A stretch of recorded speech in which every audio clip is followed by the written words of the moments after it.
Hello everybody and welcome to That's Football. The Premier League is back at last, and what better time than now to look at who is going to get top four, because I'm telling you now, I think it's over for a few clubs, and running the figures, which we're going to do, I think you're going to be surprised at who is going to get top four, because I can tell you for free, I don't think it's going to be Spurs who've got fourth place at the moment, and I don't think it's because Conte's gone and they're in a bit of a mess. I think it all comes into run-ins.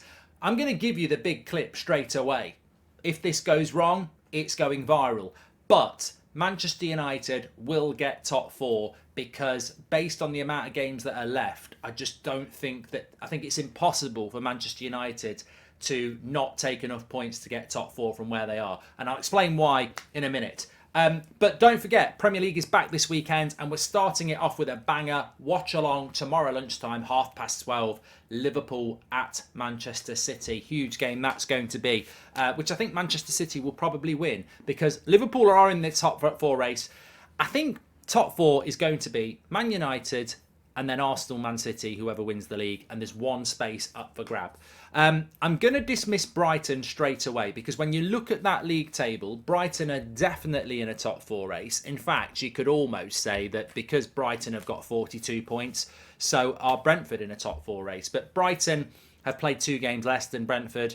They've played a game less than Liverpool, played a game less than Newcastle, and they've played actually 3 games less than Spurs. So Brighton definitely could be considered in a top four race. The reason I'm dismissing Brighton straight away is for 2 reasons, really. One, I'd love them to get fourth place. I think it'd be a fairy tale, so I don't want to jinx them in any way at all. But in reality, I was looking at Brighton's fixtures. They've got to play Newcastle away, Arsenal away, Spurs away, Chelsea away, Man United at home, and Man City at home. So 6 of those games they've got left are ridiculously difficult. So I don't want to put any pressure onto Brighton. Everybody doesn't expect them to get top four. Most people would love them to get it. It would be a fairy tale, and they're going to have to produce fairy tale results to do it. So let's take the pressure off Brighton. I don't think they're in it. I think it comes down to Liverpool, Newcastle, and Spurs, who are currently 6th, 5th, and 4th anyway. And the reason I'm dismissing Spurs is not because Spurs have played 2 games more than Liverpool and Newcastle, which, look, I'm a firm believer this season that points on the table is important because it's such a relentless season.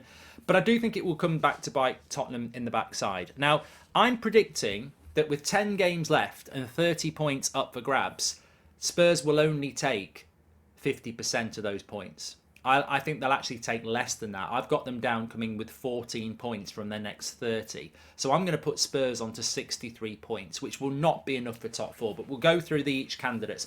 Manchester United, just very, very quickly. We're on 50 points at the moment. We've got 12 games to go. That's 36 points. United just need 20. They just need to get to 70. In fact, I would say that 68 will do. So United need 18 points from 36. They need to win half their games, and we've been doing more than that all season. And we've already played Liverpool home and away, Arsenal home and away, and Man City home and away. On the basis of Manchester United, we should get half the points, and that'll be enough for us to get top four. So I'm putting Man United in the top four, which leaves Spurs, Newcastle, and Liverpool. So Spurs, I've got 10 games to go. I'm going to give them 14 points. And quickly running through that, Spurs have got Everton away, which I've gone with a point. Brighton at home, I've gone with a point. Brentford at home, 3 points. Newcastle away, no points. United at home, I think we'll beat them, no points. Liverpool away, I think we'll beat them, no points. Palace at home, 3 points. Villa away, a point. Brentford at home, 3 points. Leeds away, a point. That gives them 14 points, which puts them on 63. There's a run of fixtures that Spurs can change that. Newcastle away, Man United at home, Liverpool away. I've got them taking no points from any of those. Look, the destiny's there for Spurs, but I just think on current form, they're going to lose a few games, and I'm going to put Spurs down with 63 points. Newcastle, I'm going to go with 47 points at the moment. I've got Newcastle ending up with 68 points. They take 21 points from their last 12 games. So 21 from 36. They could do better than that, but that would put them on 68 points. Newcastle's run in. Brighton at home, I've gone with a point. United at home, I've gone with a point. West Ham away, I've gone with a point. Brentford away, I've got them winning, even though Brentford away is tough. Villa away, a point. Chelsea away, a point. Spurs at home, I think they'll win. Everton away, a point. Southampton at home, 3 points. Arsenal at home, I think they'll lose. Leeds away, I think they'll win. And Leicester at home, I think they'll win. So again, look, there's some differentials for there. If they beat United at home, if they beat Brighton at home, if they can get something at home to Arsenal, win one of the away games against the likes of West Ham, Everton or Villa, there is a chance for Newcastle to top 70 points. But I've got them on 68 points, 21 from their last 36, which leaves Liverpool, who are currently on 42 points. They're a long way off and they've got 12 games to go. I've got Liverpool taking 25 points, which, if you do the maths, puts them onto 67 points, a point behind Newcastle, which would give Newcastle 4th place on my predictions. But Liverpool's running. Fulham at home, 3 points. City away, 0 points. Chelsea away, 1 point. Arsenal at home, 1 point. Leeds away, 3 points. Forest at home, 3 points. West Ham away, a point. Spurs at home, 3 points. Brentford at home, 3 points. Leicester away, a point. Villa at home, 3 points. Southampton away, 3 points. That gives them 25, which puts them to 67. And again, there's some differentials there. Get something at City. Get something at Stamford Bridge.